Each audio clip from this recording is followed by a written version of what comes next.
বিসমিল্লাহির রহমানির রহিম আলহামদুলিল্লাহি রাব্বিল আলামিন ওয়াসসালাতু ওয়াসসালামু আলা সাইয়্যিদিল আমবিয়া ওয়াল মুরসালিন মুহাম্মাদি ওয়া আলিহি ওয়া সাহবিহি আজমাইন বাদ।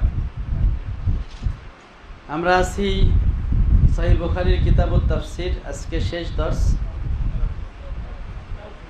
পৃষ্ঠা নাম্বার 1126, বাব নাম্বার 54, বাবু কাউলিল্লাহি তাআলা ওয়ালাকাদ ইয়াসসারনাল কুরআনা লিযিকরি ফাহাল মিন মুদ্দাকির। ইমাম বুখারী অধ্যায়টা রচনা করেছেন তার কোরআনের একটা আয়াত দিয়ে।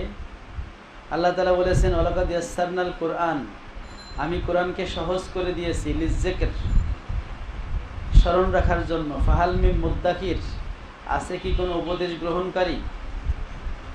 তো জিকির মানে স্মরণ রাখা, সেই হিসেবে ইয়াসসারনাল কুরআন লিযিকর আই লিল হিফজ, আমি কোরআনটাকে মুখস্থ করার জন্য সহজ করে দিয়েছি।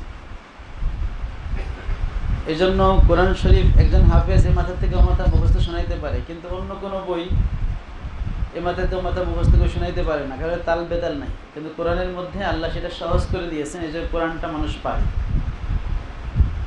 তাহলে জিকির এর একটা অর্থ হচ্ছে, জিকির মানে স্মরণ করা, মানে হচ্ছে মুখস্থ জিনিস আবার বলতে পারা। আবার জিকির মানে উপদেশ, আবার যদি এটা বাবে ইফতিয়াল থেকে আসে ইস্তাকারা মানে উপদেশ গ্রহণ করা। তাহলে কোরআন থেকে উপদেশ গ্রহণ করা সহজ করে দিয়েছে, যাতে আছে কি কোনো উপদেশ গ্রহণকারী। ওয়াকালান নবী সাল্লাল্লাহু আলাইহি ওয়াসাল্লাম কুল্লুন মুয়াসসারুন লিমা খুলিকা লাহু, এই ইয়াসসারা মানে সহজ করা। এখান থেকে একটা হাদিস নিয়ে আসছেন ইমাম বুখারী, যে নবীজি বলেছেন প্রত্যেককে সেই কাজ সহজ করে দেওয়া হবে যে জন্য তাকে সৃষ্টি করা হয়েছে। মুয়াসসারুন মানে মুহাইয়াউন, হাইয়া মানে প্রস্তুত করা। ক্বালা মুজাহিদুন ইয়াসসারনাল কুরআনা বিলিসানিক আই হাওয়ান্না কিরাআতাহু আলাইকা, আপনার জবানে কোরআনকে সহজ করেছি, মানে কোরআন তেলাওয়াত করা সহজ করে দিয়েছি।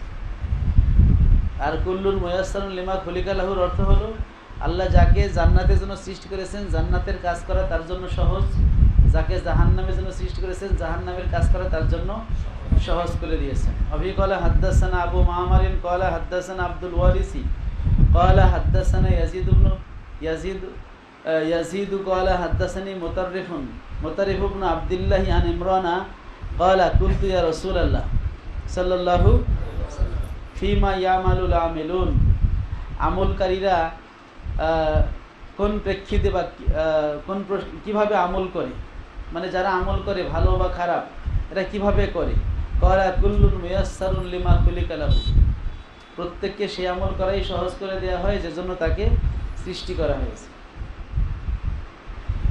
আবি ক্বালা হাদ্দাসানা মুহাম্মদ ইবনে বাশশারিন ক্বালা হাদ্দাসানা গুনদারুন ক্বালা হাদ্দাসানা শুবাতু আন মানসুরিন ওয়াল আমাশি সামিয়া সাদ ইবনে উবাইদাতা আন আবি আব্দুর রহমান আন আলীন আনিন নবী সাল্লাল্লাহু আলাইহি ওয়াসাল্লাম আন্নাহু কানা ফি জানাজাতিন, এই যে নবী সাল্লাল্লাহু আলাইহি ওয়াসাল্লাম একটা জানাজায় ছিলেন। ফা আখাযা উদান, নবীজি একটা কাঠের টুকরা হাতে নিলেন। ফাজালা ইয়ানকুতু ফিল আরদ, তিনি ওই কাঠের টুকরা দিয়ে আনমনে এভাবে মাটিতে দাগাচ্ছিলেন বেখেয়ালে। ফাকালা, নবীজি বললেন, ওই দাগাতে দাগাতে এক পর্যায়ে বললেন, মা মিনকুম মিন আহাদিন ইল্লা কুতিবা মাকাদু মিনান নার আও মিনাল জান্নাহ, তোমাদের মধ্যে এমন কেউ নাই ইহা ব্যতীত যে তার ঠিকানা জান্নাতে অথবা জাহান্নামে লিখিত আছে। ক্বালু আলা নাত্তাকিলু, সাহাবারা বলো তাইলে কি আমরা ভরসা করে বসে থাকবো না, যেহেতু আমার ঠিকানা জান্নাতে না জাহান্নামে সব তো লেখা আছে। ক্বালা আমালু, তোমরা আমল করে যাও। ফাকুল্লুন মুয়াসসারুন, প্রত্যেককে সহজ করে দেওয়া হয় তার ঠিকানার আমল করতে। এরপরে নবীজি একটা আয়াত পড়লেন, ফাআম্মা মান আতা ওয়াত্তাকা ওয়া সাদ্দাকা বিল হুসনা ফাসানুয়াসসিরুহু লিল ইউসরা, যে ব্যক্তি দান করে, যে ব্যক্তি তাকওয়া অবলম্বন করে এবং সত্যকে সত্য বলে স্বীকার করে, ফাসানুয়াসসিরুহু লিল ইউসরা, তো সহজ কাজ মানে জান্নাতের কাজ তাকে আমি সহজ করে দিই। ওয়া আম্মা মান বাখিলা ওয়াস্তাগনা ওয়া কাযযাবা বিল হুসনা, যে বখিলি করে এবং আল্লাহ থেকে বেনিয়াজ থাকে আর সত্যকে মিথ্যা প্রতিপন্ন করে, মানে কোরআনকে অস্বীকার করে, ফাসানুয়াসসিরুহু লিল ইউসরা, তার উসরা, তার জন্য কঠিন কাজ মানে জাহান্নামের কাজকে সহজ করে দেওয়া হয়। এখন এখানে একটা প্রশ্ন হলো, নবীজি বললেন যে তোমাদের সবার ঠিকানা জান্নাতে না জাহান্নামে লিখিত হয়ে গেছে। সাহাবারা বলে তাহলে কি আমরা আমল করব, আমরা তো বসে থাকতে পারি। এই কিভাবে লিখিত হয়েছে, এটা হচ্ছে তাকদিরে লিখিত হয়েছে। আর তাকদিরটা হলো বান্দার কর্ম সম্পর্কে আল্লাহ তাআলার অগ্রিম জ্ঞানেরই লিখিত রূপ। মানে এই বান্দা সে আমল করে মানে কি আমল করবে এবং আমল করার ফলে তার কি হবে, এটা আল্লাহ আগের থেকেই জানেন, সেটা আল্লাহ লিখে রাখছে। আল্লাহ তাআলা কাউকে বাধ্য করে জাহান্নামী বা জান্নাতি লিখে রাখেন নাই, যদিও সেটা লিখলেও অবৈধ কিছু হবে না, কারণ আল্লাহর সৃষ্টি, আল্লাহ তাকে যেখানে দেবেন এটা তাকে প্রশ্ন করার কোনো সুযোগ লা ইউসআলু আম্মা ইয়াফআলু ওয়া হুম ইউসআলুন। আল্লাহ যেটা করেন সে সম্পর্কে প্রশ্ন করা যায় না, বরং মানুষই জিজ্ঞাসিত হবে। এই জন্য আল্লাহ যদি সকল বান্দাকে জাহান্নামে দিয়ে দেন, আল্লাহকে কেন বলার অধিকার কারো নাই। আবার সকলকে যদি জান্নাতে দিয়ে দেন, তাকেও কেন বলার অধিকার কারো নাই। কিন্তু আল্লাহ রাব্বুল আলামিন মানব জাতিকে পরীক্ষার জন্য সৃষ্টি করেছেন, জিন ও ইনসানকে পরীক্ষার জন্য সৃষ্টি করেছেন। এই জন্য স্বাধীনতা ছাড়া কি হয় না, পরীক্ষা হয় না। এই জন্য মানুষ সে স্বেচ্ছায় অনিচ্ছায় যে কাজগুলো যখন করবে তার সর্বশেষ রেজাল্ট কি হবে এটা আল্লাহ আগের থেকেই জানেন, সেই হিসেবে লেখা। এই জন্য তাকদির আল্লাহ লিখে রাখছেন যে আমি জান্নাতি না জাহান্নামী, এই কারণে আমি আমল করব না সেটা না, কারণ আমি তো আর জানি না যে আমার নামে কোনটা লেখা আছে। বরং আমি যদি জান্নাতের কাজ করি, আমি আশা করতে পারি যে আমার হয়তো জান্নাতেরটাই লেখা আছে, তবে এতে গর্বিত হওয়ার কিছু নাই। কারণ একজন ব্যক্তির যেটা লেখা আছে সর্বশেষে সেটাই করবে। হয়তো সারা জীবন জান্নাতের আমল করছে, শেষে এসে জাহান্নামের আমল করে জাহান্নামে চলে যাবে। আবার সারা জীবন জান্নাতের আমল করছে, শেষে এসে জান্নাতের আমল করে জান্নাতে চলে যাবে। ইন্নামাল আমালু বিল খাওয়াতিম। বাবু কাউলিল্লাহি তাআলা বাল হুয়া কুরআনুম মাজিদ ফি লাউহিম মাহফুজ। আল্লাহ তাআলার বাণী, বরং এটা হলো সম্মানিত কোরআন, এটা সংরক্ষিত আছে কিসে, সুরক্ষিত ফলকের মধ্যে লিখিত আছে। ওয়াত্তুর ওয়া কিতাবিম মাসতুর, কসম তুর পাহাড়ের এবং লিখিত কিতাবের। মাসতুর মানে মাকতুব। এই লিখিত কিতাব বলতে লাউহে মাহফুজের মধ্যে যেটা লিখিত, দুনিয়ায় যেটা, এটা তো লিখিত নাজিল হয় নাই, এটা তো কওলান নাজিল হয়েছে। জিবরাইল এসে নবীজির কাছে পড়ে শোনাইছে, নবীজি আবার উম্মতকে পড়ে শোনাইছে, এটা তেলাওয়াতান কিরাআতান নাজিল হয়েছে। কিন্তু কিতাবে মাসতুর বলতে লাউহে মাহফুজে কোরআন লিখিত আছে সেটা। ক্বালা কাতাদাতু মাকতুবুন, এই মাসতুরের তাফসিরে কাতাদা বলছেন কি মাকতুব, মানে সাতারা, সাতরুন মানে লাইন, লাইন দিয়ে সোজা করে লেখাকে বলা হয় সাতারা। এই জন্য মাসতুর মানে মাকতুব। ইয়াসতুরুন, নুন ওয়াল কলামি ওমা ইয়াসতুরুন, ইয়াসতুরুনের তাফসির হলো ইয়াকুতুন, ওই ফেরেশতারা তারা লেখে। খাত্তা মানেও লেখা। ফি উম্মিল কিতাব, কোথায় লেখে? উম্মুল কিতাব হচ্ছে লাউহে মাহফুজের একটা নাম। লাউহে মাহফুজ তারা লেখে জুমলাতাল কিতাব, পুরো কিতাবটা তারা ওখানে কি লিখে রাখে। এই যে ফি উম্মিল কিতাব, উম্মিল কিতাব মানে আছে জুমলাতুল কিতাব। ও আসলুহু মানে মূল কিতাব, উম্মুন মানে আসলুন।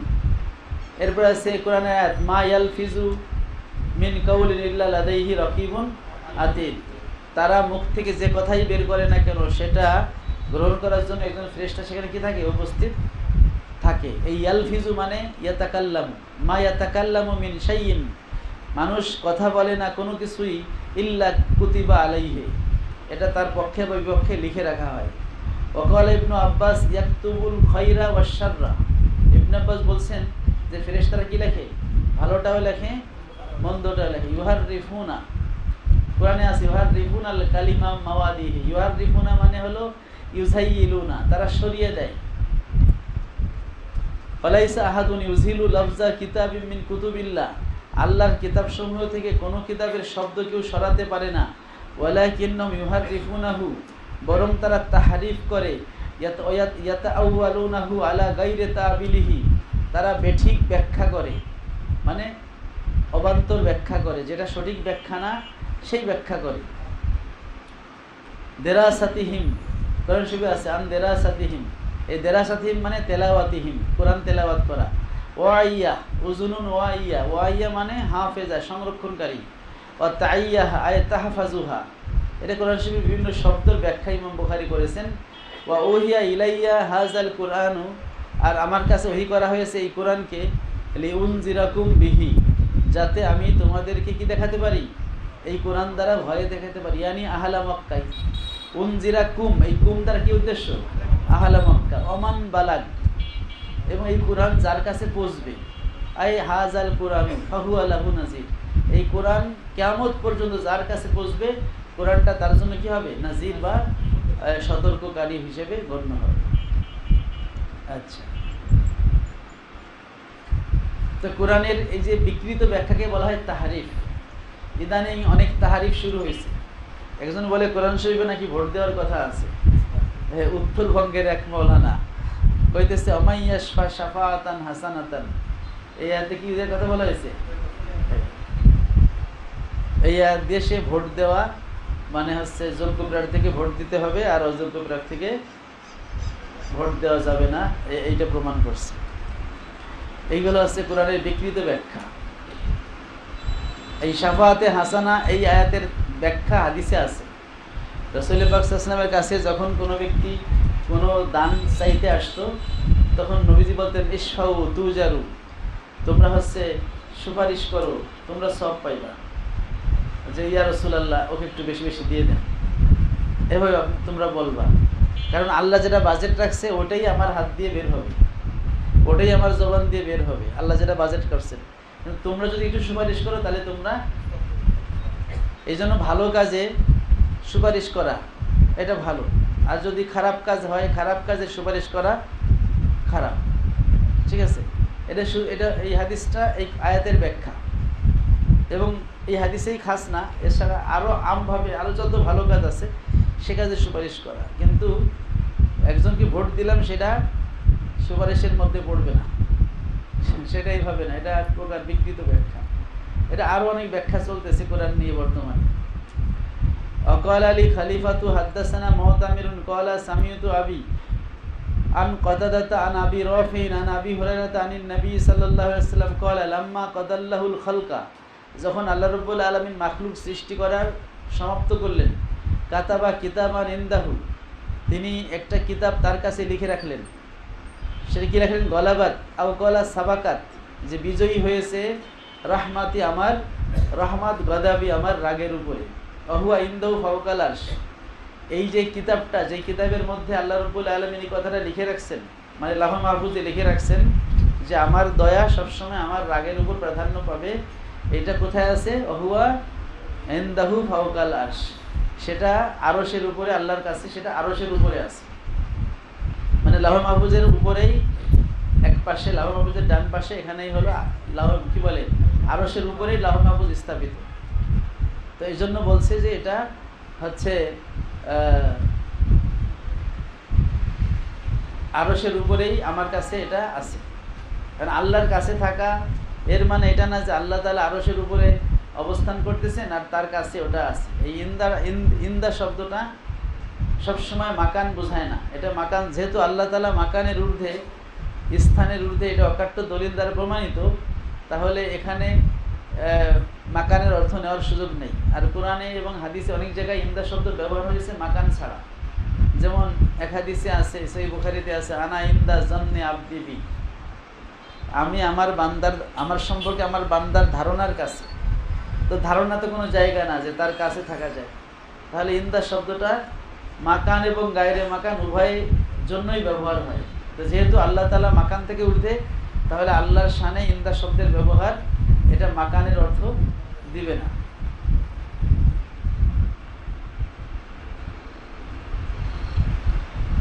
অবিকলা হাদ্দাসানা, তাহলে ইন্দা শব্দটা মালিকানা অর্থ দেয়। যেমন ইন্দি, যদি বলে ইন্দি মিয়াতু টাকা, আমার কাছে কি আছে? 100 টাকা আছে, মানে আই ফি মুলকি। ইন্দি মানে আমার পকেটে থাকা জরুরি না, আমার ব্যাংকে থাকলেও হবে, মানে আমার মালিকানায় 100 টাকা আছে। তাহলে ইন্দা শব্দটা মালিকানাও বোঝায়, নিয়ন্ত্রণে। অভিকলা হাদ্দাসানি মুহাম্মদ ইবনে আবি গালিবিন ক্বালা হাদ্দাসানা মুহাম্মদ ইবনে ইসমাঈলা ক্বালা হাদ্দাসানা মুতামিরুন ক্বালা সামিউতু আবি ইয়াকুলু হাদ্দাসানা কতাদাতু আন্না আবা রাফিন হাদ্দাসাহু আন্নাহু সামিআ আবা হুরায়রা রাদিয়াল্লাহু আনহু ইয়াকুলু সামিউতু রাসূলুল্লাহি সাল্লাল্লাহু আলাইহি ওয়াসাল্লাম ইয়াকুলু ইন্নাল্লাহা কাতাবা কিতাবান, আল্লাহ তাআলা একটা কিতাব লিখেছেন, ক্বাবলা ইয়াখলুকাল খালকা, মাখলুক সৃষ্টির পূর্বেই এটা লিখছেন। তাহলে আগের অর্থ হচ্ছে মাখলুক সৃষ্টির পর, ওটা হচ্ছে কজাল খালকা, যখন মাখলুক সৃষ্টির ফায়সালা নিলেন তখন। মাখলুক সৃষ্টির আগেই তিনি লিখছেন ইন্না রহমাতি সাবাকাত গজাবি, আমার রহমত আমার গজবের উপরে সাবেক হয়েছে, অগ্রগামী হয়েছে। ফাহুয়া মাকতুবুন ইনদাহু ফাওকাল আরশ, এই বিষয়টা আল্লাহর কাছে লিখিত আছে আরশের উপরে। আল্লাহর কাছে মানে আল্লাহর অধীনে এটা লেখা আছে, তো এই লেখাটা আছে আরশের উপরে, মানে লাউহে মাহফুজে। তো আমার কাছে কোনো কিছু লিখিত থাকা, যে ওটা আমার কাছে লিখিতটা আমার কাছে আছে, তার মানে হচ্ছে সবসময় আমার সঙ্গে থাকা জরুরি না, এটা আমার সংরক্ষণে থাকা জরুরি। আমার সঙ্গে থাকা জরুরি না, আমার সংরক্ষণে। বাবু কাউলিল্লাহি তাআলা আল্লাহু খালাকাকুম ওয়া মা তা'মালুন, আল্লাহ তাআলার বাণী, আল্লাহ তাআলা তোমাদের সৃষ্টি করেছেন ওয়া মা তা'মালুন, এবং তোমরা যে আমল করো, কাজ করো। আহলুস সুন্নাত ওয়াল জামাতের আকীদা হলো বান্দা এবং বান্দার কর্ম আল্লাহ তাআলার মাখলুক। বান্দার কর্ম আল্লাহ তাআলা সৃষ্টি করেছেন, সৃষ্টি করেন, বান্দা হচ্ছে সেই কর্মটা শুধু অর্জন করে। মুতাজিলাদের দাবি হলো বান্দার কাজ বান্দা অর্জন করে, সৃজন করে বান্দাই, মানে অর্জন সৃজন দুটাই বান্দার। আর জাবরিয়াদের মতে হলো অর্জন সৃজন দুইটাই আল্লাহর। আর আহলুস সুন্নাত বলছে অর্জন করে বান্দা, সৃজন করে আল্লাহ। যেহেতু আল্লাহ ছাড়া আর কোনো সৃজনকারী নাই, সৃষ্টিকারী নাই, এই জন্য আল্লাহ মানুষকেও সৃষ্টি করেন, মানুষের কর্মকেও সৃষ্টি করেন। সৃষ্টি করেন মানে অনস্তিত্ব থেকে অস্তিত্ব এনে দেন, আর ওই কাজটা অর্জন করে মানে ওই কাজটা করে হলো মানুষের। অন্য আয়াতে আল্লাহ বলছেন ইন্না কুল্লা শাইইন খালাকনাহু বিকদার, নিশ্চয়ই সব কিছুই আমি সৃষ্টি করি তাকদীর অনুযায়ী, হ্যাঁ, যেভাবে আমি নির্ধারণ করেছি সেভাবে। তা কুল্লা শাইইন খালাকনাহু, সব কিছু আমি সৃষ্টি করি। তাহলে মানুষের যেটা কর্ম সেটাও কি আল্লাহই সৃষ্টি করেন। ওয়ায়ুকালু লিল মুসাউবিরিন, যারা ছবি আঁকে দুনিয়াতে তাদেরকে কিয়ামতে বলা হবে আহিউ মা খালাকতুম, তোমরা দুনিয়াতে যেটা সৃষ্টি করছো, তোমরা যেটা বানাইছো, এটাকে হায়াত দাও। ইন্না রাব্বাকুমুল্লাহুল্লাযী খালাকাস সামাওয়াতি ওয়াল আরদা ফি সিত্তাতি আইয়ামিন, একটা আয়াত, নিশ্চয়ই তোমাদের রব যিনি সৃষ্টি করেছেন আসমান এবং জমিন 6 দিনে। সুম্মাস্তাওয়া আলাল আরশ, তারপরে তিনি আরশের কর্তৃত্ব নিলেন। ইউকশিল লাইলান নাহার, তিনি রাতকে দিয়ে দিনকে ঢেকে দেন। ইয়াতলুবুহু হাসিসা, রাত দিনকে খুব দ্রুত গতিতে ধরে। আর শামসা ওয়াল কমারা ওয়ান নুজুম মুসাখখারাতিন বিআমরিহি, চন্দ্র সূর্য নক্ষত্র সবগুলো আল্লাহর আদেশে, এটা মুসাখখারা মানে মুজাল্লালা বা নিয়ন্ত্রিত। আলা লাহুল খলকু ওয়াল আমরু, সাবধান, সৃষ্টি তিনিই করেন, আদেশ তিনিই দেন। হ্যাঁ, খালকতার, আমরতার। তাবারাকাল্লাহু রব্বুল আলামিন, সমগ্র জগতের রব আল্লাহ, তিনি বরকতময়। ক্বালা ইবনু ওয়াইনা বায়্যান আল্লাহুল খলকা মিনাল আমরে, ইবনু ওয়াইনা বলেন এখানে আলা লাহুল খলকু ওয়াল আমরু, এই খলকুর পরে অ হরফে আতফ করে তারপর আমর আনা হয়েছে। তাহলে এখানে খলক এবং আমরের মাঝখানে অ হরফে আতফ দিয়ে আল্লাহ কি করেছেন, পার্থক্য করেছেন যে আমর এবং খলক এক জিনিস না। কারণ হরফে আতফ মুগায়রাত চায়, কি চায়, ভিন্নতা চায়। যেমন যা জাইদুন ও আমরুন, জায়েদ এবং আমর আসলো, ওয়াও বলতেছে জায়েদ এবং আমর দুই ব্যক্তি, এক ব্যক্তি না, আলাদা। তাহলে হরফে আতফ তার আগে এবং পরেরটাকে ভিন্ন, এটা বোঝায়। তো ইমাম সুফিয়ান ইবনে ওয়াইনা বলতেছেন বায়্যান আল্লাহুল খলকা মিনাল আমরে, এই আয়াতে আল্লাহ খালক আমর থেকে খলকে আলাদা করেছেন। লিকাউলিহি তাআলা, যেহেতু আল্লাহ বলেছেন আলা লাহুল খলকু ওয়াল আমরু, যেহেতু খলক এবং আমর আলাদা, তাহলে যেটা আমর সেটা খলক নয়, যেটা খলক সেটা কি নয়, আমর নয়। তাহলে মাখলুক আমর নয়, আর আমর মাখলুক নয়। তা আমরটা কি, আমর মানে তো আল্লাহর আদেশ। আল্লাহর আদেশ কি, তার কালামের একটা প্রকাশ। আল্লাহর কালামগুলো আমর আছে, নাহি আছে, খবর আছে। তা আমর হচ্ছে আল্লাহর কালামের একটা প্রকার। তা আমর যদি গায়রে মাখলুক হয়, তার মানে হচ্ছে আল্লাহর কালাম কি গায়রে মাখলুক। যেটা মুতাজিলারা বলে আল্লাহর কালাম মাখলুক, আমরা বলি না, আল কোরআনু কালামুল্লাহি গায়রু মাখলুক, আল্লাহর কালাম মাখলুক না, সৃষ্টি না। তা আল্লাহর কালাম দ্বারা আল্লাহর সিফাত উদ্দেশ্য, যেই সিফাতটা তার কালাম নামক সিফাত, সেটা উদ্দেশ্য। আমাদের এই কালো কালো লেখা অক্ষর, এটা উদ্দেশ্য না। এই অক্ষর দ্বারা যেটা বোঝায় আল্লাহর কালাম, সেটা উদ্দেশ্য, সেটা গায়রে মাখলুক। কিন্তু আমাদের লফজ, আমাদের কিতাবা, এটা মাখলুক, যেটা আমরা বলি। ইমাম বুখারীও সেইটাই বলে, যেটা আগে গেছে। ওয়াসাম্মান নাবী ওয়াল ঈমানা আমালান, হাদিসে আল্লাহর নবী সাল্লাল্লাহু আলাইহি ওয়াসাল্লাম ঈমানকে কি বলেছেন? আমল বলে উল্লেখ করেছেন। যেমন আইউল আমালে আফদালু ক্বালা ঈমানুম বিল্লাহ, কোন আমল সর্বোত্তম? তখন নবীজি বলছেন ঈমান আনা। তাহলে ঈমানটাকে কি বলছেন? আমল বলছেন। ওয়াকালা আবু যর ইবনে আবু হুরায়রা সুইলান নবী সাল্লাল্লাহু আলাইহি ওয়াসাল্লাম আইউল আমালে আফদালু, কোন আমল সর্বোত্তম? ক্বালা ঈমানুম বিল্লাহ। তাহলে এই আয়াতে, এই হাদিসে ঈমানকে কি বলা হলো? তাই আল্লাহর প্রতি ঈমান আনা এটা একটা আমল। আর আমল, বান্দার আমল যদি মাখলুক হয় তাহলে বান্দার ঈমানটা কি? মাখলুক। ওয়া জিহাদুন ফি সাবিলি, এরপরে আল্লাহর রাস্তায় জিহাদ করা সর্বোত্তম। ক্বালা জাযাম বিমা কানু ইয়ামালুন, আল্লাহ বলেন যে এই জাযাটা তোমাদেরকে জান্নাত দেওয়া হয়েছে এটা জাযা হিসেবে, যে বিমা কানু ইয়ামালুন, তারা যে আমল করছে সেই আমলের জাযা হিসেবে এটা দেওয়া হয়েছে। তাহলে বোঝা গেল যে বান্দাকে যে পুরস্কার তিরস্কার দেওয়া হয় এটা তার আমলের কারণে। কিসের কারণে? আমলের কারণে দেওয়া হয়। সুতরাং এই যে ঈমানের কারণে যে জান্নাত দেওয়া হবে, তাহলে আল্লাহ বলছেন আমলের কারণে জান্নাত। আবার আয়াতে বলা আছে ঈমানের কারণে জান্নাত। তার মানে ঈমান একটা আমল। ঈমান একটা কি? ওটা হচ্ছে আমালুল কলব। ওটা কি? অন্তরের আমল।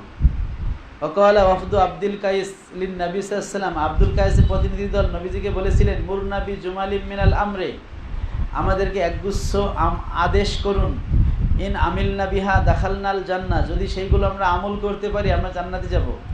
ফা আমারাহুম বিল ঈমান বিল্লাহ, তাদেরকে নবীজি আল্লাহর প্রতি ঈমান আনার আদেশ করলেন।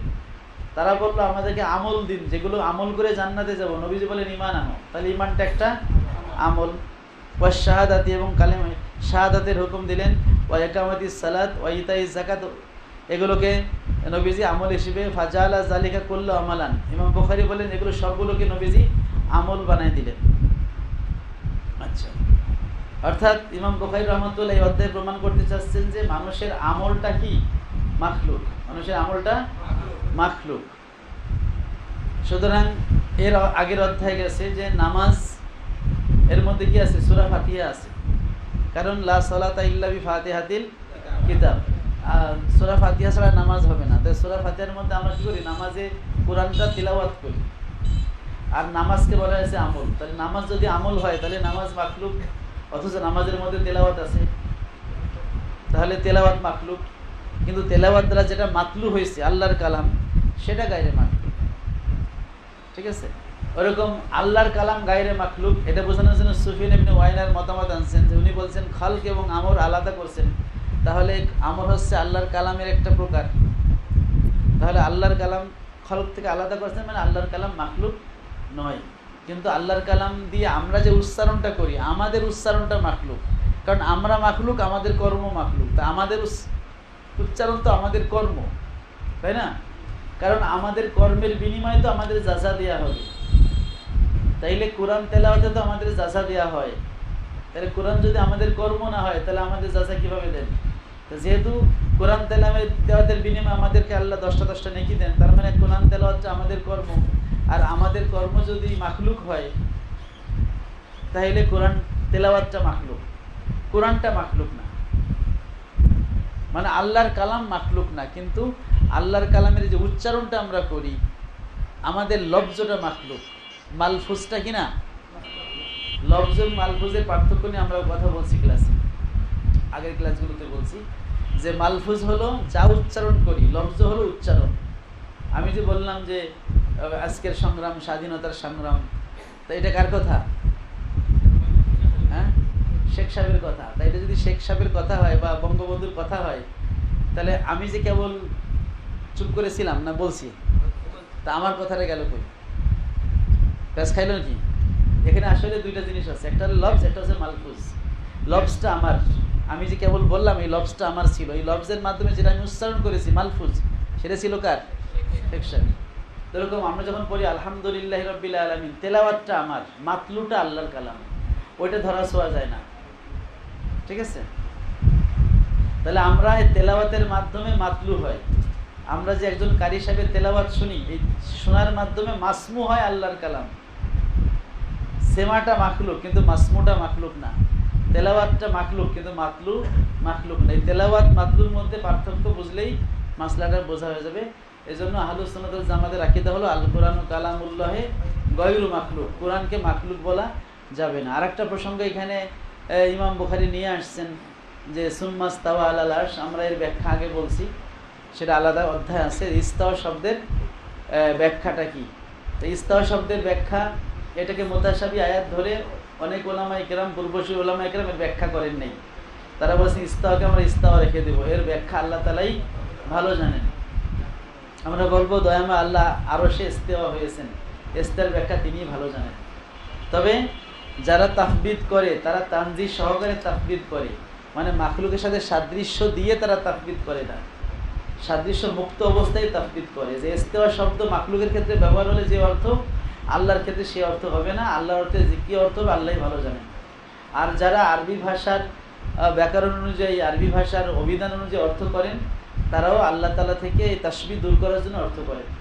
তো আমাদের সালাফ উলামায়ে কেরাম তারা ইস্তাওয়া শব্দের অনেক অর্থ করেছেন। ইস্তাওয়া শব্দের একটা অর্থ আছে ইস্তাউলা। হ্যাঁ, অনেকে না বুঝে এটাকে মুতাজিলাদের দিকে ধাবিত করে, যেটা মুতাজিলারা বলছে। মুতাজিলারা বলছে বলে আমরা গ্রহণ করি এমনটা না, বরং এটা সত্য হিসেবে আমরা বলছি। আমরাও তো মিলাদ পড়ি, এখন তো ওই যে গরম সুন্নিরাও মিলাদ পড়ে, বা ওই যে ভণ্ডরাও মিলাদ পড়ে। এখন যদি বলে যে গরম ভণ্ডরা মিলাদ পড়ে, আপনারও মিলাদ পড়ে, না, তাদের মিলাদ আমাদের মিলাদ কি না, একরকম না। তারা মিলাদের মধ্যে হাজের নাজের মনে করে, সিয়ার রাখে, আরো কত কিছু করে। আমরা তো সেটা বলি না। আমরা নবীর মহব্বতে নবীর দুরূদ পড়ি, হ্যাঁ, নবীর সম্মানে নবীকে দাঁড়িয়ে সালাম করি, ফলে এটাকে আমরা বৈধ মনে করি। তদ্রূপ মুতাজিলারা ইস্তাউলা অর্থ করছে বলে আমরা করতে পারবো না সেটা, বরং ইস্তাউলা অর্থ করলে এটা মুতাআখিরিন উলামায়ে কেরাম করছেন যে দয়াময় আল্লাহ আরশের কর্তৃত্ব নিলেন।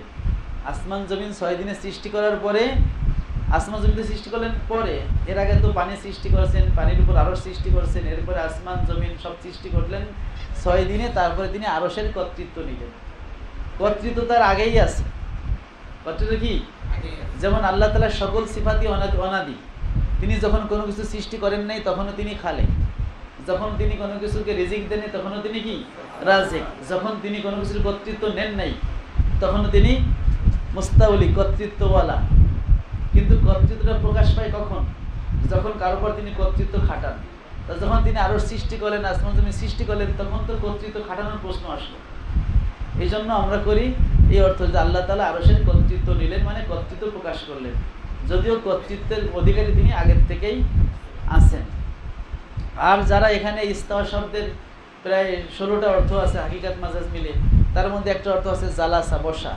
যারা আল্লাহ তাআলাকে এখানে ইস্তাওয়া মানে জালাসা অর্থ করে এবং বলে আল্লাহ তাআলা আরশে বসে আছেন এবং এই আয়াত দিয়ে আল্লাহ তাআলা আরশে অবস্থান করেন, এমন কিছু মনে করে, তারা মূলত এই ব্যাখ্যার মাধ্যমে অসংখ্য কোরআনের আয়াতকে অস্বীকার করে। ফলে এই অর্থ নেওয়া বৈধ না।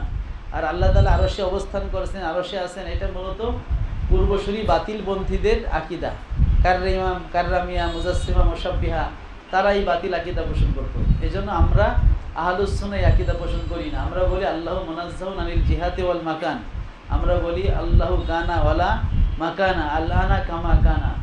আল্লাহ ছিলেন, কোনো মাকান ছিল না, তিনি এখন তদ্রূপ আছেন যেমন আগে ছিলেন। সহিহ বুখারীতে আছে কান আল্লাহু ওয়ালাম ইয়াকুন শাইউন গায়রুহু। আল্লাহ ছিলেন, আর কিছুই ছিল না, আরশও ছিল না, কুরসি কিছুই ছিল না, সব কিছু মাখলুক আল্লাহ সৃষ্টি করেছেন। খালেক হয়ে কখনো মাখলুকের প্রতি মুখাপেক্ষী হতে পারেন না।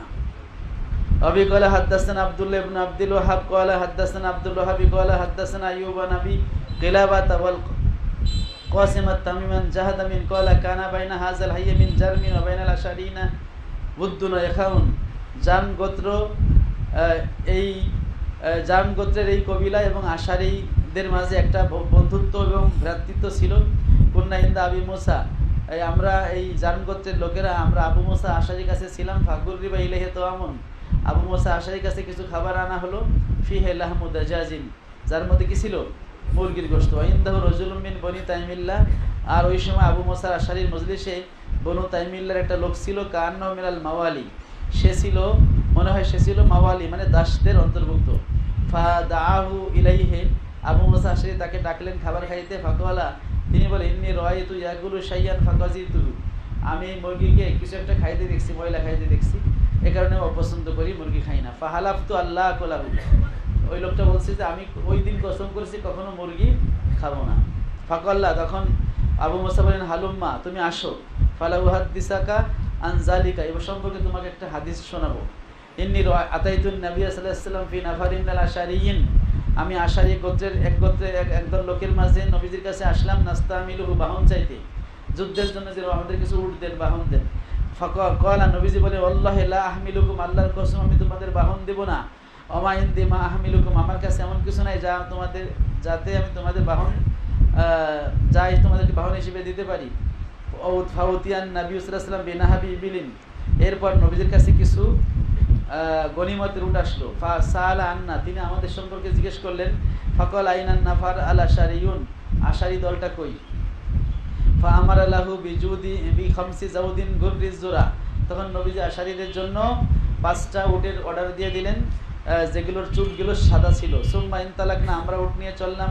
কুলনা, আমরা বললাম, মা সানানা হালফা রাসূলিল্লাহি সাল্লাল্লাহু আলাইহি ওয়াসাল্লাম, মা সানানা, আমরা করলামটা কি?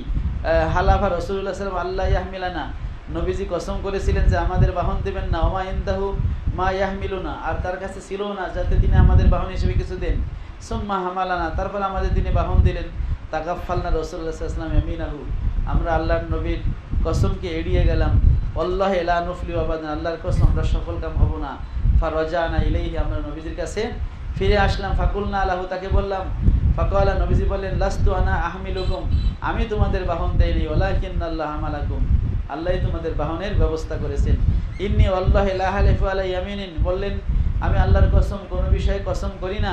ফাআরা গায়রাহা খায়রাম মিনহা, অথবা যদি অন্য কিছুকে তার চেয়ে উত্তম হিসেবে মনে করি, ইল্লা আতাইতুল্লাযী হুয়া খায়র, তাহলে যেটা ভালো সেটা আমি করি। মিনহু ওয়া তাহাল্লালতুহা, এবং আমি কাফারা দিয়ে আমার ইয়ামিন থেকে আমি হালাল হয়ে যাই, বের হয়ে যাই। অবিকলে হাদ্দাসানা আমর ইবনে আলীন ক্বালা হাদ্দাসানা আবু আসিমিন ক্বালা হাদ্দাসানা কুররাত ইবনে খালিদিন ক্বালা হাদ্দাসানা আবু জামরাতা আদ-দুবাই ক্বালা কুলতু লি ইবনে আব্বাস, আমি ইবনে আব্বাসকে বললাম। ফাকালা কাদিমা, ইবনে আব্বাস বললেন, এখানে ইবনে আব্বাস বলেছিল এই আবু জামরাকে, তুমি আমার কাছে থাকো, আমি তোমাকে কিছু টাকা পয়সা দিব, আমার অনুবাদ করে দিবা। তখন তিনি বলছেন ঠিক আছে। তারপরে ইবনে আব্বাস তার হাদিসে একদিন বললেন যে কদিমা আফদু আব্দুল কায়েস আলা রাসূলিল্লাহি সাল্লাল্লাহু আলাইহি ওয়াসাল্লাম, একবার আব্দুল কায়েসের কিছু প্রতিনিধি দল নবীজির কাছে আসলেন। ফাকালু, তারা বলল, ইন্না বাইনানা ওয়া বাইনাকা আল মুশরিকিন, ইয়া রাসূলুল্লাহ, আমাদের মাঝে আর আপনার মাঝে মুশরিকরা আছে, মিন মুদার গোত্রের। ওয়া ইন্না লা নাসিলু ইলাইকা ইল্লা ফি আশহুরিন হুরুম, আমরা হারাম মাস ছাড়া আপনার কাছে আসতে পারি না, মানে হচ্ছে মুহররম, জিলকদ, জিলহজ, মুহররম এবং রজব, এই 4 মাস। ফামুরনা বি জুমালিন মিনাল আমরে, আমাদেরকে একগুচ্ছ আদেশ দিয়ে দেন। ইন আমিলনা বিহি দাখালনাল জান্নাহ, যদি ওই বিষয়গুলো আমরা আমল করি কোথায় যাব? জান্নাতে।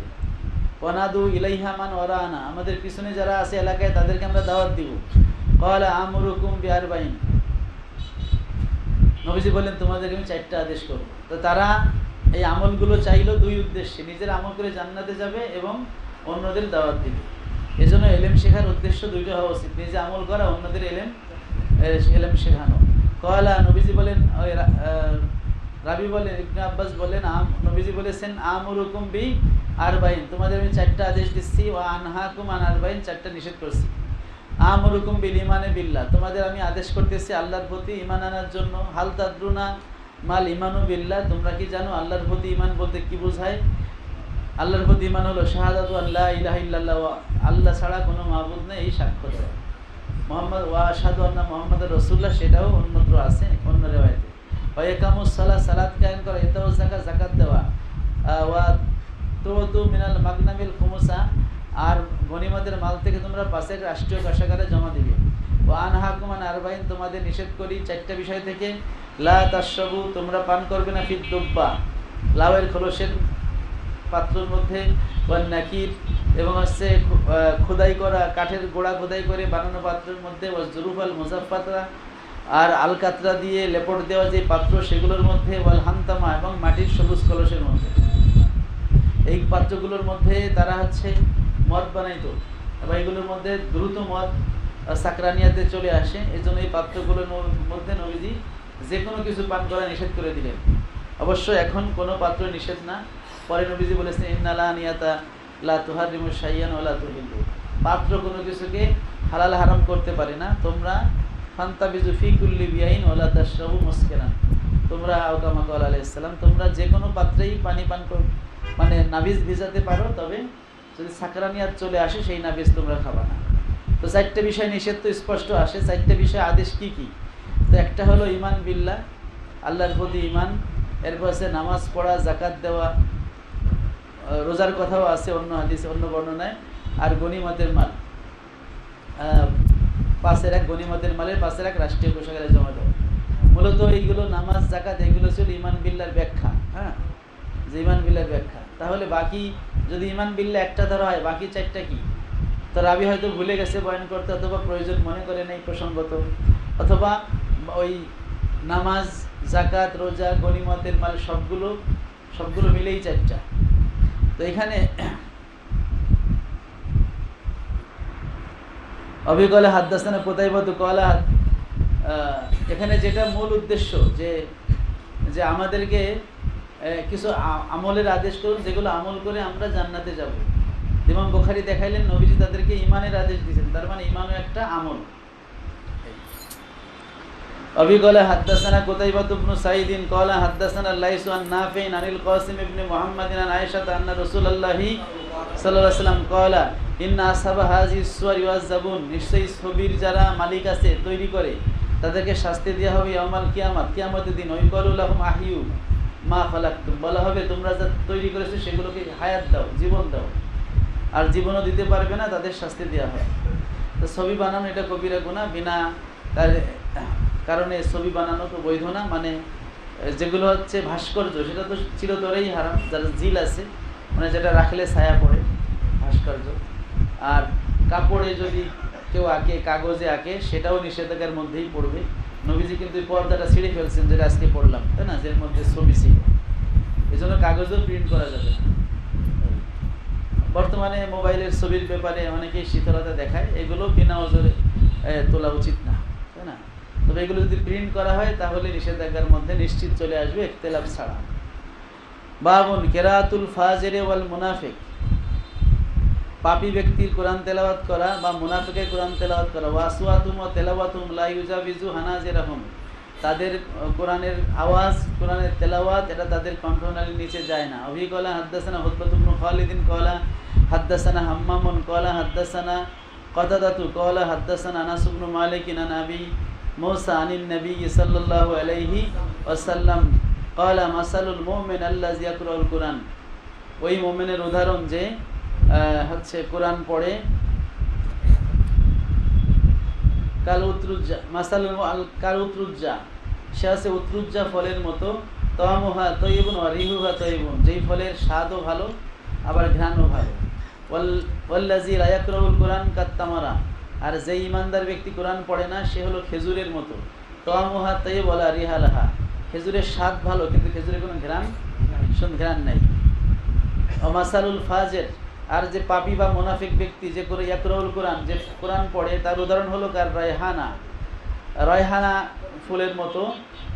তামুহা রিহুহা তয়্যিবুন ওয়া তামুহা মুররুন, এর ঘ্রাণ ভালো কিন্তু স্বাদ তিতা। ওয়া মাসালুল ফাজির আল্লাযী লা ইয়াকরাউল কুরআন, আর যেই পাপী ব্যক্তি কোরআন পড়ে না, তার উদাহরণ হলো কামাসারিল হানজলা ফলের মতো। তামুহা মুররুন ওয়া লা রিহা লাহা, এর স্বাদও তিতা আর ঘ্রাণও নাই।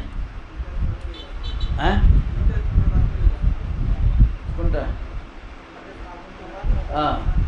أبي قال حدثنا محمد بن العلاء قال حدثنا ابن فضيل عن عمرة عن أبي هريرة أنه سمع أبا هريرة قال سمعت النبي صلى الله عليه وسلم يقول قال الله ومن أظلم, ওই ব্যক্তির চেয়ে বড় জালেম আর কে আছে, মিম্মান জাহাবা ইয়াখলুকু কা খালকি, যে আমার সৃষ্টির মতো সৃষ্টি করতে চায়। ফাল ইয়াখলুকু জাররাতান, পারলে তারা একটা জাররা, একটা অণু সৃষ্টি করুক। আবিল ইয়াখলুকু হাব্বাতান ওয়া শাইরাতান, পারলে একটা দানা সৃষ্টি করুক, একটা জব সৃষ্টি করুক। প্লাস্টিকের ধান চাউল বানাইতে পারবে কিন্তু সত্য চাউল বানাইতে পারবে না। কারণ মানুষ, এই যে আল্লাহ বলছেন আনতুম তাজরাউনা ওয়া আমনাহানু জারিউন, ফসল কি তোমরা ফলাও নাকি আমি আল্লাহ ফলাই? কারণ কৃষক মাটির নিচে রেখে আসে, সে যদি নিজে যদি এই ধানের বীজটাকে এভাবে একটু ভেঙে দেয়, ওটা পচে যাবে, ওটার থেকে আর হবে না, তাই না। ওকে মাটির নিচে রেখে আসতে হবে, আল্লাহর উপর সবর, আল্লাহই তাকে গজায় দিবে। أبي قال حدثنا علي قال حدثنا هشام قال أخبرنا معمر عن الزهري হা ক্বালা ওয়া হাদ্দাসানি আহমদ ইবনে সালিহ ক্বালা হাদ্দাসানা আনবাসাতু ক্বালা হাদ্দাসানা ইউনুস আন ইবনে শিহাব ক্বালা আখবারনি ইয়াহইয়া ইবনে উরওয়া ইবনে যুবাইর আন্নাহু সামিয়া উরওয়া ইবনে যুবাইর ক্বালাত আয়েশা রাদিয়াল্লাহু বলেন সালা উনাসুন আন নবী সাল্লাল্লাহু আলাইহি ওয়াসাল্লাম আনিল কুহান, একদল ব্যক্তি নবীজিকে গণক সম্পর্কে প্রশ্ন করলেন। কাহিনে জমা কুহান, ভবিষ্যতের খবর দেয়। ফাকালা ইন্নাহুম লাইসু বিশাই, নবীজি বলেন গণকদের কথার কোনো ভিত্তি নাই। ফাকালু ইয়া রাসূলুল্লাহ, সাহাবারা বলে আল্লাহর রাসূল ইন্নাহুম ইউহাদ্দিসুনা বিশাই ইয়াকুনু হক্কান, তারা তো মাঝে মাঝে কিছু কিছু বলে যেটা কি হয় সত্য হয়ে যায়। ফাকালা নবী সাল্লাম তিলকাল কালিমা মিনাল হক ইয়াকতিবুহা আল জিন্নিয়ু, ওই যে সত্য কথাটা যেটা ফেরেশতারা হচ্ছে আকাশে আলোচনা করে, জিন গিয়ে ওটাকে সো মেরে এই কথা কিছু শুনে আসে। ফায়ুকার কিরুহা ফি উজুনি ওলিহি, জিন এসে ওই কথাগুলো তার যে ওলি মানে দুনিয়াতে যে গণক আছে তার কানের মধ্যে সে শোনায় দেয়। কাকর কারাতি দাজাজা, মুরগি যেমন করকর করে ওভাবে অস্পষ্টভাবে শোনায় দেয়। ফায়াখলিতুনা ফি আকসার মিন মিয়াতি কাযিবা, ওই ওর সাথে হচ্ছে এই গণকরা 100 মিথ্যা মিলায়ে বলে। হ্যাঁ, ওই দেখা যাচ্ছে ওই সত্যটা মিলে যায় আর বাকিগুলো মেলে না। আবি ক্বালা হাদ্দাসানা আবু নুমান ক্বালা হাদ্দাসানা মাহদি ইবনে মাইমুন ক্বালা সামিতু মুহাম্মদ ইবনে সিরিনা ইউহাদ্দিসু আন মা'বাদ ইবনে সিরিন আন আবি সাঈদ আল খুদরি আন নবী সাল্লাল্লাহু আলাইহি ওয়াসাল্লাম ক্বালা ইয়াখরুজু নাসুম মিন কিবালিল মাশরিক, কিয়ামতের আগে পূর্ব দেশ থেকে কিছু মানুষ বের হবে। ইয়াকরাউনাল কোরআন, তারা কোরআন পড়বে। ওলা ইউজাবিজু তারাকিহিম, কোরআন তার কুয়া মানে এই গলার হাড্ডির নিচে যাবে না। ইয়ামরুকুনা মিনাদ দিন, তারা দিন থেকে বের হয়ে যাবে। কামা ইয়ামরুকুস সাহমু মিনার রামিয়া, যেমন ধনুক থেকে তীর বের হয়ে যায়। সুম্মা লা ইয়াউদুনা ফিহে, তারপরে তারা দিনের মধ্যে আর ফিরে আসতে পারবে না। হাত্তা ইয়াউদুস সাহমু ইলা ফুকিহি, যতক্ষণ ওই তীর তার সেই মানে ধনুকের মারার জায়গায় ফিরে না আসে। কিলা মা সিমাহুম, বলা হলো এই লোকদের চিহ্ন কি? ক্বালা সিমাহুম আত-তাহলিকা ওয়া ক্বালা আত-তাসবিহ, এদের সীমা এদের চিহ্ন হলো তাহলিক, হ্যাঁ মাথা কামানো, অথবা বললেন তাসবিহ মানে হচ্ছে চুলের মূল উৎপাটন করা, ইস্তেসাল। তো এখন কেউ মাথা কামাইলেই যে এদেরকে বলা হয়েছে খারেজি, কি বলা হয়েছে? খারেজি সম্প্রদায়, তারা মাথা কামাইতো এবং তারা হচ্ছে এই কোরআন পড়তো, কিন্তু কোরআন তাদের গলার নিচে যায় নাই। কারণ এই খারেজরা কোরআন পড়েই সাহাবায়ে কেরামকে কি বলছে? সাহাবায়ে কেরামকে কাফির বলছে, হযরত আলী রাদিয়াল্লাহু আনহুকে কাফির বলছে। আর এর আগে ওই কিতাবুল মুআনিদিন ওয়াল মুরতাদ্দিন অধ্যায়ে খারেজিদের বিস্তারিত আলোচনা গেছে যে আলী রাদিয়াল্লাহু আনহু নবীজি ওই ব্যক্তির সে আলামত বলছেন যে খারেজিদের দলে একটা লোক থাকবে যার বুকের গোশত মহিলাদের স্তনের মতো হবে, থলথলে, এবং ওই লোকটা নিহত হয়েছে। প্রথম খারেজ ছিল জুল খোয়াইসরা আর তামিমি, নবীজির যুগেই সে নবীজির সাথে বদমাইশি করছে, অর্থাৎ নবীজিকে বলছে এ দেরিয়া মুহাম্মদ ফাইন্নাকা লা তা'দির। তো এটা এই খারেজিরা তো ইরাক থেকে বের হয়েছে, আর ইরাক হলো মদিনা থেকে পূর্ব দিকে। এই কারণেই ওরকম যে নজদি, তারাও নজদ পূর্ব দিকে। অনেকে এই হাদিসগুলো নজদিদের উপর প্রয়োগ করছে, কারণ মুহাম্মদ ইবনে নজদির দলে ওই সময় যারা আসতো তাদেরকে বলতো তোমরা মাথা কামাও, যাতে তারা তো মনে করতো যে আহলে সুন্নাতে থাকা মানে হলো মুশরিক, আর ওয়াহাবিতে যাওয়া মানে হলো ইসলাম। তা তোমার এই ওয়াহাবি দলে তোমার নতুন চুল গজাবে, এই জন্য তারা মাথা কামাইতো। তো তারা মাথা কামাইতো তাদের ওই নিয়তে, কিন্তু নবীজির হাদিসের সাথে তাদের কি হয়ে গেল? মিল হয়ে গেল। কারণ এই এদের বর্ণনা অন্য হাদিসে আছে যে ইয়াকতুলুনা আহলাল ইসলাম ওয়া ইয়াতরুকুনা আহলাল আওসান, এরা মুসলমানদের হত্যা করবে আর মূর্তি পূজারীদের কিছু বলবে না। এই খারেজিদের ক্ষেত্রে বা এই ওয়াহাবি বলেন, এদের উপর তো খারেজি শব্দটা যায়, এদের উপরেও এই সব আলামত মিলে যায়। আচ্ছা, আজান দিয়ে দিচ্ছে, এটুকু থাক। এই হাদিসটা তো থাকলো, এই হাদিসটা তো ইনশাআল্লাহ খতমের সময় ওস্তাদে পড়াই, ঠিক আছে? তেলাওয়াত করে দিই। বিসমিল্লাহির রহমানির রহিম। বাবু কাউলিল্লাহি ওয়া নাদাবুল মাওয়াজিন আল কিসত লিয়াউমিল কিয়ামা ওয়া না'মালা বানি আদম কাওলাহুম তুসান ওয়া ক্বালা মুজাহিদুন আল কুসতাস আল কিসতাস আল আদলু বিল রুমিয়া ইউকালু আল কিসতু মাসদারুল মুফসিদ ওয়া হুয়া আল আদিল ওয়া আম্মাল গাসিদ ওয়া হুয়া আল জাহিদ। أبي قال حدثنا أحمد بن أشكاب قال حدثنا محمد بن فضيل عن عمر بن القعقاع عن أبي زرعة عن أبي هريرة رضي الله عنه عنهم قال قال النبي كلمتان حبيبتان إلى الرحمن خفيفتان على اللسان ثقيلتان في الميزان سبحان الله وبحمده سبحان الله العظيم صدق الله العظيم। এই হাদিসটা সবাই মুখস্থ করবেন, ব্যক্তিগত জীবনেও লাগবে, পরীক্ষায়ও লাগবে, ঠিক আছে। আর এই তসবিহটা